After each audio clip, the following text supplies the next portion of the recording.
Estamos de volta com o Bom Dia Maranhão e aqui no estúdio eu converso agora com o parlamentar maranhense que teve o melhor desempenho nesse ano de 2019, segundo dados do próprio Congresso Nacional, do Senado, da Câmara dos Deputados. Há um ranking, uma avaliação.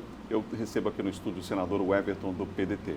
Senador, bom dia. Bom dia, Adalberto. Bom dia, John Contri. Bom dia a todos os telespectadores do Bom Dia Maranhão. Senador, um ano de intenso trabalho lá em Brasília, 37 projetos de leis, 2 aprovados em caráter terminativo, 84 emendas apresentadas, 39 relatorias de propostas. Isso dá uma média de 24 proposições por mês. Um ano de muita atividade, muito trabalho lá em Brasília. A nossa meta foi essa, produzir. Eu, na minha campanha, prometi ao povo do Maranhão que precisávamos saber para que servia um senador. E não só lá dentro de Brasília, mas no Maranhão, nós terminamos o ano, apesar de todas as dificuldades, um ano bastante otimista de que, e convicto de que nós conseguimos fazer a nossa parte. Claro que tem muito por fazer e tudo por fazer, mas você imagine só 24 proposições por mês.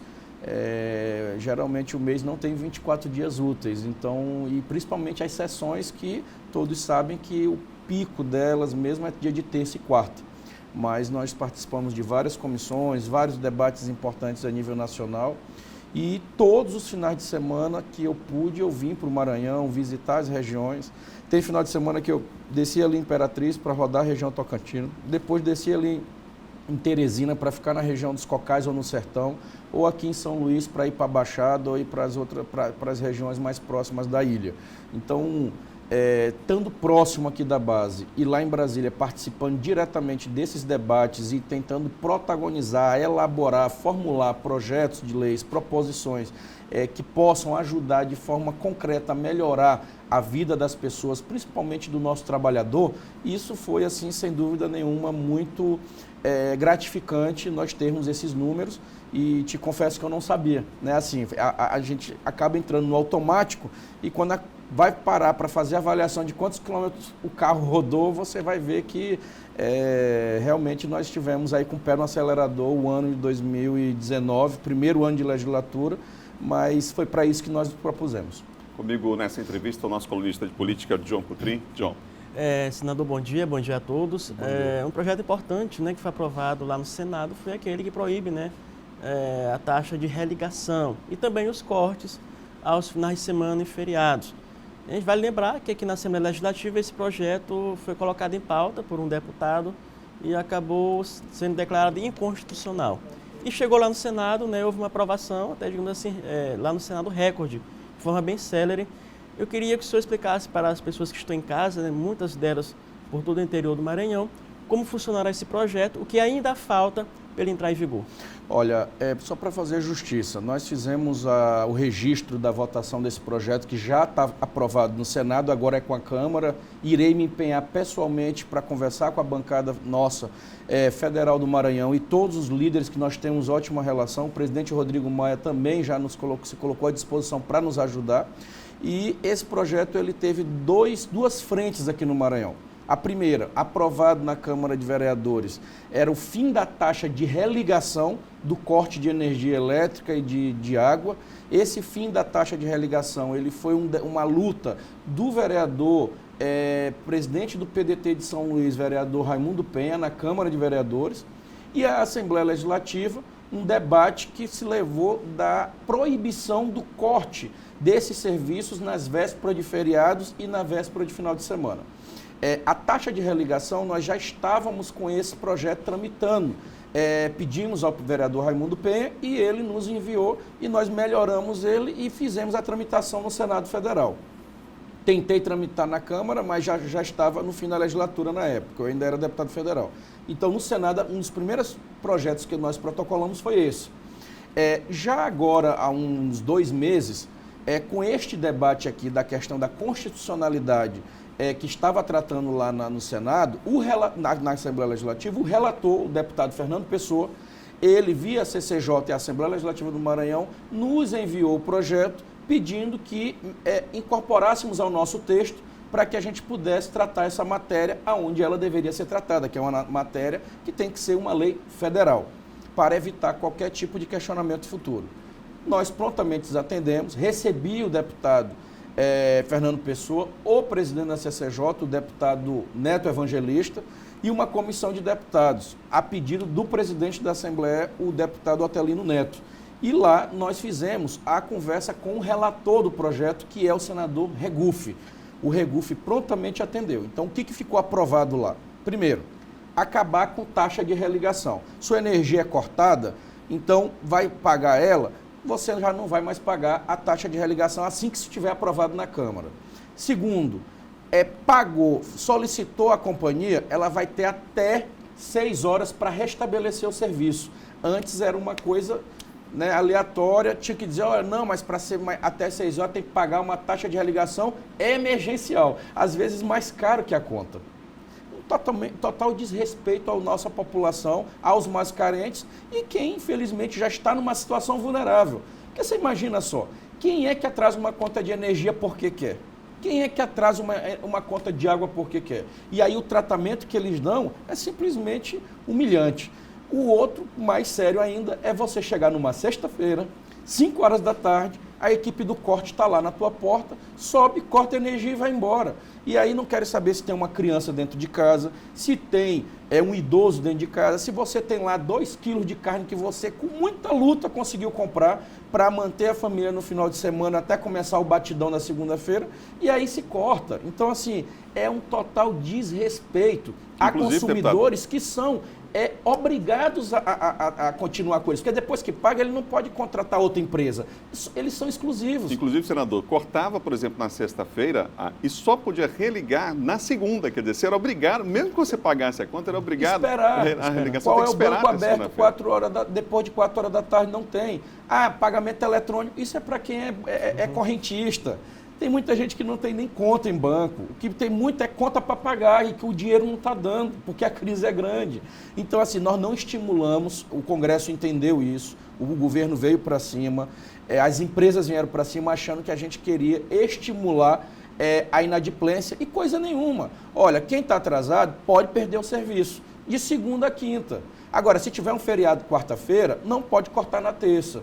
Se tiver o feriado na terça, não pode cortar na segunda. E se não tiver feriado nenhum, não pode cortar na sexta-feira. Ou seja, nós temos que dar o tempo, porque se cortar interromper até quinta, o trabalhador ainda tem a sexta no dia útil para correr atrás. E na hora que ele paga ali até 6 horas da tarde, até meia-noite a empresa é obrigada a restabelecer o serviço e com isso a vida continuar. Um outro projeto que o senhor apresentou lá no Senado, que está inclusive aprovado em caráter terminativo no Senado e segue para a Câmara, aquele que trata da capacitação dos agentes comunitários de saúde. Por que um projeto específico para essa situação? Olha, você imagine só, o papel que existe desses agentes, desses profissionais de endemias, de profissionais da área de saúde, os agentes comunitários, eles já têm uma tarefa muito árdua, porque o trabalho deles é de campo. Eles estão ali no dia a dia atendendo a comunidade, fazendo a saúde preventiva. E já está provado, né, pela Organização Mundial da Saúde, por todos que são da área, que a saúde mais barata do mundo é a preventiva.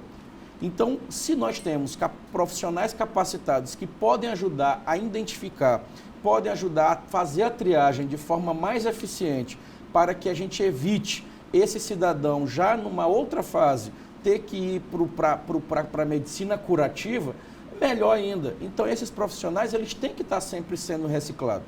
A medicina é uma ciência, e a ciência, ela todo dia, ela está sendo modernizada, ela está sendo melhorada, e é esse nosso objetivo. Então, esses profissionais, eles, além de salários defasados, eles precisam, né, ter esse olhar para a sua profissão. Ou seja, nossos professores, eles não têm que ter capacitação direto, né? Sempre tem que estar ali no banco de aula, tem que estar sempre fazendo curso, melhorando. Então é a mesma coisa os profissionais.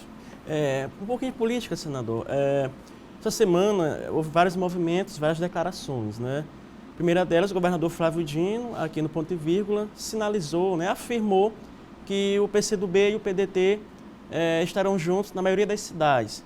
E há fortes chances do PDT e PCdoB estarem juntos aqui em São Luís. Por outro lado, surgiu uma foto sua ao lado do presidente nacional do Democratas, ACM Neto, em que se estaria articulando uma ida do deputado Neto Evangelista para o PDT. O Neto hoje está no Democratas. E o PDT tem pré-candidato que é o Osmar Filho. Eu queria saber o seguinte, houve essa articulação para que o Neto fosse para o PDT, para ser o candidato do PDT?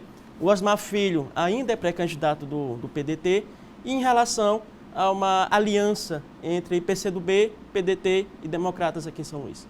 Olha, eu fico já começando a melhorar o humor em ano eleitoral, porque começa todo tipo de conversa. E aí a sensação que dá é que muitos não têm pauta, e aí tenta pautar a gente. É impressionante como a criatividade das pessoas, elas fazem com que isso tenha que ser o mundo fantástico deles, né? Tipo aquele episódiozinho do Bob. E ali tem que ser o mundo fantástico de quem escreve e acha que tem que decifrar o que está numa foto. Todos sabem da relação do PDT com o DEM e o PCdoB aqui no Maranhão. E vale lembrar que o PCdoB e o PDT apoiaram oficialmente o DEM na Câmara dos Deputados, o Rodrigo Maia. Então, assim, não é uma aliança escondida, inventada. Quem é o primeiro suplente do senador Everton? É do DEM.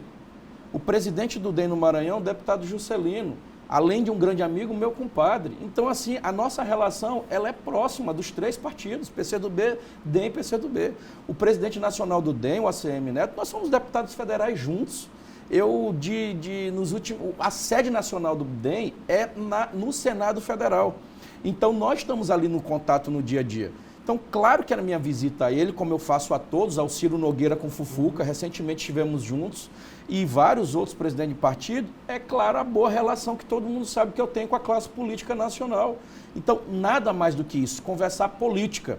E se o Neto Evangelista for viabilizado, ele é viabilizado pelo partido dele, que é o DEM. E onde é que está escrito que para ser candidato tem que ser pelo PDT? Pelo contrário, o partido é o nosso campo político. Se o candidato for do PCdoB, será do PCdoB. E se for o nosso pré-candidato, que é o Osmar Filho, será o Osmar pelo PDT. Então, assim, isso fique bem claro. Cada partido tem seu pré-candidato, mas nós temos uma só bandeira, que é São Luís. Nós não vamos eleger só pessoas, nós vamos votar esse ano em projetos. Momento difícil que o Brasil vive, o eleitor de São Luís vai ser convidado a refletir se ele vai apostar em projetos individuais, em salvadores da pátria. Aí vamos buscar simplesmente o que acontece no Brasil, minha gente. Vamos ver lá o prefeito de Porto Alegre, como foi que ele se elegeu. O cara sozinho que disse que ia resolver tudo. Pode mal sair na rua. Você tem aí vários outsiders que disseram que iam resolver as coisas e que estão aí com impopularidades grandes. Por quê? Porque não resolve o problema sozinho. A política ela é um esporte coletivo. Você tem que ter grupo. E se não tiver grupo, cada um jogando em uma posição, não funciona. O prefeito Edivaldo está hoje com um canteiro de obras, São Luís. Mas você acha que caiu sozinho esse dinheiro na conta dele? Claro que não. Ele tinha uma base forte na Câmara de Vereadores que votou esse empréstimo para que viabilizasse o recurso para fazer isso. Enquanto não chegou esse empréstimo, o que é que manteve ele com condições de manter os hospitais abertos? As emendas parlamentares. E, claro, a sua boa gestão. Então, é toda uma sintonia. E o governo do Estado, a parceria que ele sempre teve com o governador Flávio Dino.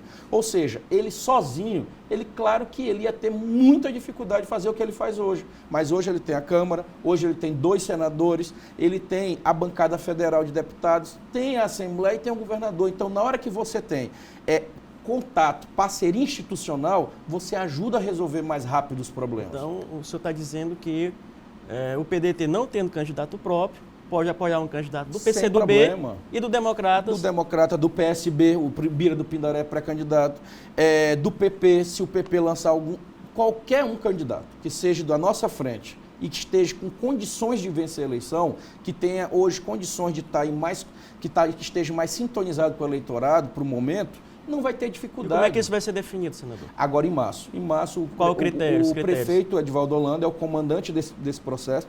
O governador Flávio Dino irá sentar com ele, que é o líder do nosso grupo político, e nós todos, obviamente, eu, a senadora Elisiane e todos os partidos, iremos montar essa mesa para discutir a melhor estratégia. São Luís, John, Adalberto e os nossos telespectadores, é importante lembrar isso, São Luís é diferente dos outros 216 municípios do Maranhão.